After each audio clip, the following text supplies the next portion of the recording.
Hi friends, ಎಲ್ಲರಿಗೂ ನನ್ನ YouTube ಚಾನಲ್ಗೆ ಆತ್ಮೀಯ ಸ್ವಾಗತ. ಇತ್ತೀಚೆಗೆ ಇಂಡಿಯಾ ವರ್ಸಸ್ ಸೌತ್ ಆಫ್ರಿಕಾ ನಡುವೆ ODI ಸರಣಿಯಲ್ಲಿ ಇಂಡಿಯಾ ಭರ್ಜರಿ ಜಯವನ್ನು ಗಳಿಸಿದೆ. ಈ ಗೆಲುವಲ್ಲಿ ವಿರಾಟ್ ಕೊಹ್ಲಿ ಅವರ ಪಾತ್ರ ಅಪಾರವಾದುದು. ಇವರ ಅತ್ಯುತ್ತಮ ಪ್ರದರ್ಶನದ ಮೂಲಕ ಟೀಮ್ ಇಂಡಿಯಾವು ODI ಸೀರೀಸ್ ಗೆಲ್ಲುವುದರ ಜೊತೆ ವೈಯಕ್ತಿಕವಾಗಿ ಕೊಹ್ಲಿ ಅವರು ಪ್ಲೇಯರ್ ಆಫ್ ದ ಸೀರೀಸ್ ಪ್ರಶಸ್ತಿಯನ್ನು ಗೆದ್ದಿದ್ದಾರೆ.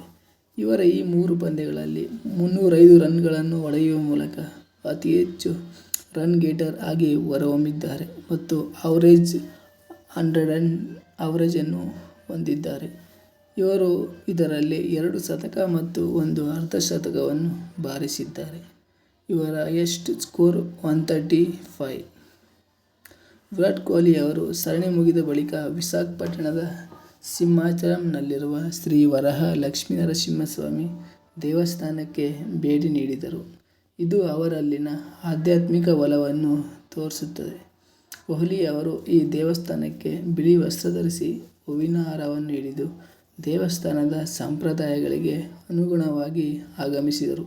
ನಂತರ ಕೊಹ್ಲಿ ಅವರು ಪವಿತ್ರ ಕಪ್ಪಸ್ತಂಭಕ್ಕೆ ಆಲಿಂಗನ ನೀಡಿ ಬೇಡ ಮಂಟಪಕ್ಕೆ ಪ್ರದಕ್ಷಿಣೆ ಹಾಕಿ ಸಾಂಪ್ರದಾಯಿಕ ವಿಧಿವಿಧಾನಗಳನ್ನು ನಿರ್ವಹಿಸಿದರು.